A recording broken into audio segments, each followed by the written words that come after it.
का tech study ITI YouTube channel पर ISRO HSFC human space flight centre की तरफ से ITI pass out diploma and degree candidates के लिए यहाँ पे अलग अलग पोस्ट पे वैकेंसी आई हुई थी, जिसका कि शॉर्ट नोटिफिकेशन जारी हुआ था और फाइनली इसका यहाँ पे official full notification with syllabus and all detail के साथ जारी हो चुका है। इसके साथ ही साथ फॉर्म अप्लाई करने का जो लिंक है वो भी एक्टिव हो गया है। आपको थोड़ी देर में चैनल पे फॉर्म अप्लाई करने का वीडियो भी मिल जाएगा, step by step mobile phone से कैसे फॉर्म भर सकते हैं। तो प्लीज़ वीडियो को लाइक ज़रूर कीजिएगा एंड साथ में चैनल पर नए सब्सक्राइब नहीं किया है तो सब्सक्राइब करके आप लोग बेल आइकन को भी दबा सकते हैं। और ऐसी सभी अपडेट इन्फॉर्मेशन और PDF के लिए आप लोग take study ITI Telegram channel पे भी जुड़ सकते हैं अगर नहीं जुड़े हैं तो, जहां आपसे सभी तरह की इन्फॉर्मेशन और अपडेट हम शेयर करते रहते हैं। आइए नोटिफिकेशन पूरा देखते हैं, जिससे आप लोग अच्छी तरीके से समझ पाएंगे कौन कौन से कैंडिडेट यहाँ पे फॉर्म भर सकते हैं। एज लिमिट बहुत अच्छी रखी गई, 18 से 35 साल तक के कैंडिडेट फॉर्म भर सकते हैं। ये काफ़ी अच्छा यहाँ पे डिसीजन इसरो की तरफ से लिया गया है। तो ये यहाँ पे ऑफिशियल नोटिफिकेशन है इसरो की तरफ से जारी हुआ, जिसमें आप देखेंगे तो चिकित्सा अधिकारी यानी मेडिकल ऑफिसर साइंटिस्ट की पोस्ट है, ठीक है। इसके बाद आप देखें टेक्निकल असिस्टेंट की पोस्ट है, साइंटिफिक असिस्टेंट की पोस्ट है, टेक्नीशियन B की पोस्ट है, ड्राफ्टमैन B यानी सिविल और मैकेनिकल दोनों के लिए है, और असिस्टेंट राजभाषा की वैकेंसी निकाली गई है, जिसमें आप देखें तो बेंगलुरु के लिए है। फिलहाल बेंगलोर में है आपका इसरो का HSFC जो इनका यूनिट है वो। और नीचे आप पोस्ट देख सकते हैं। तो हम लोग डायरेक्ट यहाँ पे डिप्लोमा और जो ITI की पोस्ट है उसको देखेंगे। इसमें आप देखें एविएशन मेडिसिन की पोस्ट है, नीचे फिर स्पोर्ट्स मेडिसिन की पोस्ट है जिसमें आपको MBBS की डिग्री चाहिए होगी।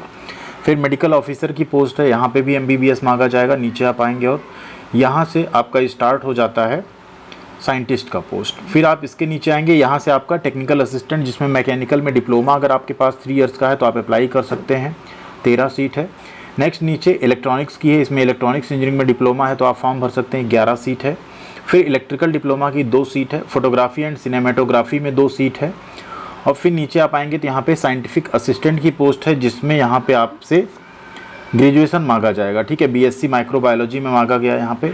यहाँ से आती है आपकी ITI टेक्नीशियन B की पोस्ट, जिसमें आप देख सकते हैं फिटर की टोटल 22 पोस्ट है। बहुत अच्छी वैकेंसी मानी जाएगी ये। अनरिजर्व के लिए 10 है, अन्य पिछड़ा वर्ग के लिए 6 है, अनुसूचित जाति के लिए 3 है और अनुसूचित जनजाति यानी ST कैटेगरी में 1 है, EWS के लिए 2 पोस्ट है। इसमें आपने 10वीं पास की हो, साथ में तो यहाँ पे आपने 10th के साथ अगर NCVT से ITI किया हो, SCVT यहाँ नहीं फॉर्म भर पाएंगे, या आपने यहाँ पे अप्रेंटिसिप भी किया अगर फिटर ट्रेड में तब भी फॉर्म भर सकते हैं। यानी ज़रूरी नहीं है अप्रेंटिसिप, आपने ITI किया हो तो भी फॉर्म भर सकते हैं। कई बार 10वीं के बाद डायरेक्ट अप्रेंटिसिप होती है फिटर ट्रेड में, वो है तब भी फॉर्म भर सकते हैं। ITI प्लस अप्रेंटिस है तब भी फॉर्म भर सकते हैं। मीन्स 10वीं प्लस ITI यहाँ पे मिनिमम योग्यता है और सिलेक्शन आपका लिखित परीक्षा यानी एग्ज़ाम होगा आपका टेक्निकल का और स्किल टेस्ट के आधार पे होगी। फिर नीचे आप आएंगे, इसके नीचे आप आइए तो यहाँ पे इलेक्ट्रॉनिक मैकेनिक की 12 पोस्ट है। बहुत ही अच्छा मौका है इलेक्ट्रॉनिक मैकेनिक के स्टूडेंट्स के लिए।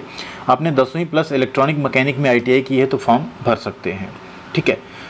REC ट्रेड में आप देखेंगे सिर्फ एक वैकेंसी अनरिजर्व कैटेगरी में है, तो सभी कैटेगरी के छात्र यहाँ पे फॉर्म भर सकते हैं। आपको UR में ये अप्लाई करना है, उसमें अगर आप अच्छा रैंक ले आते हैं तो आप फाइट कर सकते हैं।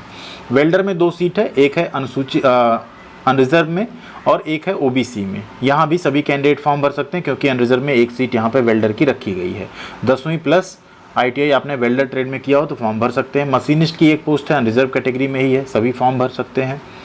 इलेक्ट्रॉनिक यानी इलेक्ट्रिकल में 3 सीट है, अनरिजर्व में और अनुसूचित जाति में है, तो OBC कैंडिडेट भी अनरिजर्व है तो फॉर्म भर सकते हैं। आप इसमें फाइट सभी लोग कर सकते हैं क्योंकि अनरिजर्व मीन्स होता है ओपन टू ऑल, ठीक है। टर्नर ट्रेड में 1 सीट है अनरिजर्व कैटेगरी में, ग्राइंडर में 1 है अनरिजर्व कैटेगरी में। इतनी वैकेंसी टोटल ITI ट्रेड की यहाँ जारी हुई हैं। फिर यहाँ पे ड्राफ्टमैन मैकेनिकल में आप देखेंगे 9 सीट है कुल। आपने यहाँ पे 10वीं प्लस ड्राफ्टमैन मैकेनिकल ट्रेड में ITI किया हो तो फॉर्म भर सकते हैं। इसके नीचे आप आएंगे ड्राफ्टमैन सिविल में भी आप देखेंगे 4 सीट है, इसमें आपने ITI प्लस ड्राफ्टमैन सिविल यानी DMC ट्रेड में आपने ITI किया हो तो फॉर्म आप भर सकते हैं, ठीक है। तो ये हो गई टोटल वैकेंसीज, अच्छा मौका मिला है। राजभाषा सहायक यहाँ पे पोस्ट है, इसमें आपका स्नातक मांगा जाएगा, साथ में आपके पास यहाँ पे कम से कम 10 पॉइंट स्केल पे 6.32 CGPA होना चाहिए आपका, ठीक है। सहायक राजभाषा असिस्टेंट राजभाषा की भी 1 सीट है, उसमें भी सेम योग्यता मांगी गई है। अब एज लिमिट की यहाँ पे बात की जाए तो एज लिमिट में आप देखेंगे जो ITI की पोस्ट है। टेक्निकल असिस्टेंट में आप देखेंगे 18 से 35 साल एज है, और जो टेक्नीशियन बी की पोस्ट है यहाँ पे भी 18 से 35 साल एज लिमिट रखी गई है।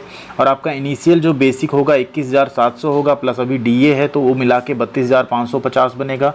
इसमें TA plus HRA plus other allowances मिला के आपकी सैलरी अप्रॉक्स जाके 40 के आसपास बनेगी। डिडक्शन के बाद 35 के आसपास इन हैंड आपको मिलने वाला है।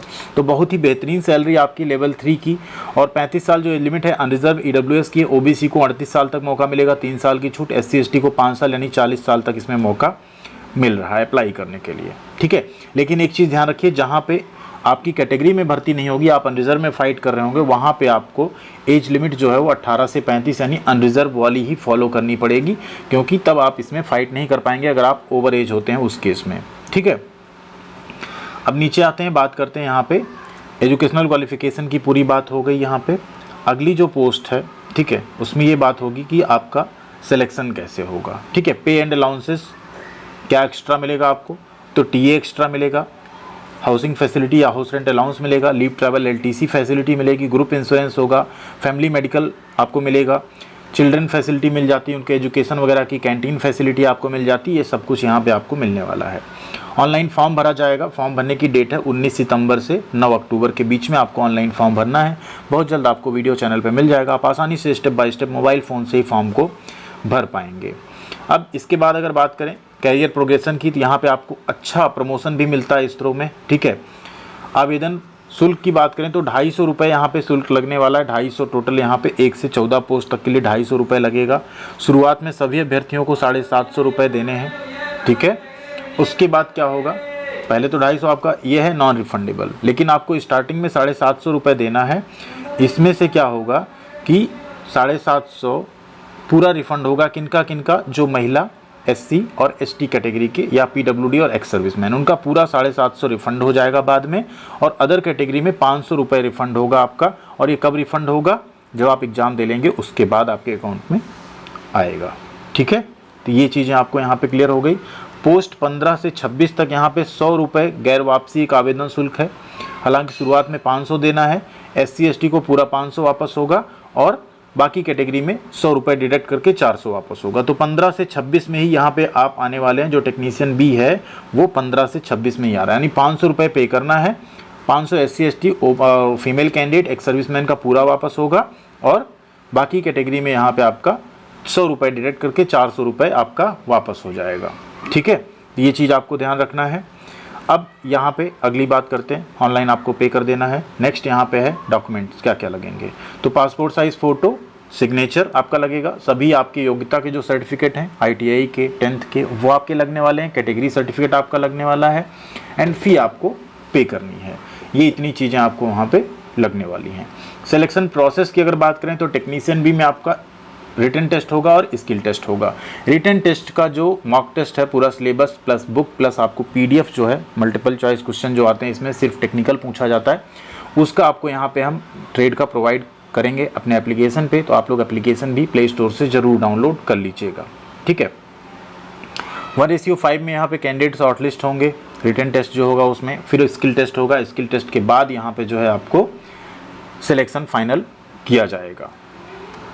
सिलेबस आपका क्या रहेगा तो वो भी यहाँ पे दे दिया गया। जैसे अगर आप यहाँ पे देखें, जो आपका पार्ट ए होगा उसमें आपके 75 मिनट्स रहने वाले हैं। ये साइंटिस्ट इंजीनियर का है, इसके नीचे आप चलेंगे, ठीक है। तो पोस्ट क्राइटेरिया के हिसाब से यहाँ पे सारी चीज़ें जो है दे दी गई हैं, किसका क्या यहाँ पे सिलेक्शन रहने वाला है। तो टेक्नीशियन में अगर आप देखेंगे तो टेक्नीशियन में आपका 90 मिनट में 80 क्वेश्चन आपके रहेंगे टेक्निकल के, प्लस 1 मिलेगा सही आंसर के लिए, -1/3 यानी 1/3 की नेगेटिव मार्किंग होगी गलत पे, ठीक। स्किल टेस्ट आपका 100 अंकों का होगा, ये क्वालिफाइंग नेचर का होगा। इसमें आपको 50% से ऊपर स्कोर करना पड़ेगा, ठीक है। SC ST कैटेगरी को 40% कम से कम और जनरल कैंडिडेट को 50, ठीक।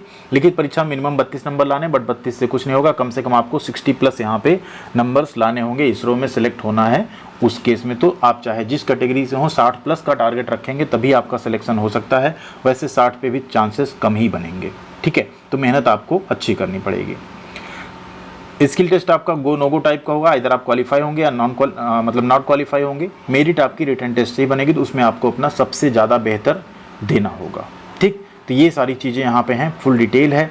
एग्जामिनेशन अगर यहाँ पे सिटीज़ की बात करें तो सारे बड़े शहरों में आपका एग्ज़ाम कंडक्ट कराया जाएगा, तो कोई आपको दिक्कत नहीं होने वाली। आप अपने आसपास की सिटीज़ को चूज कर सकते हैं। 19 सिटी यहाँ पे है जहाँ एग्जामिनेशन कराए जाएंगे। ठीक, आप उसमें से कोई 5 शहर चुनिएगा, पहला ही शहर आपको मिल जाएगा जहाँ आप अपना जाके एग्जामिनेशन दे पाएंगे।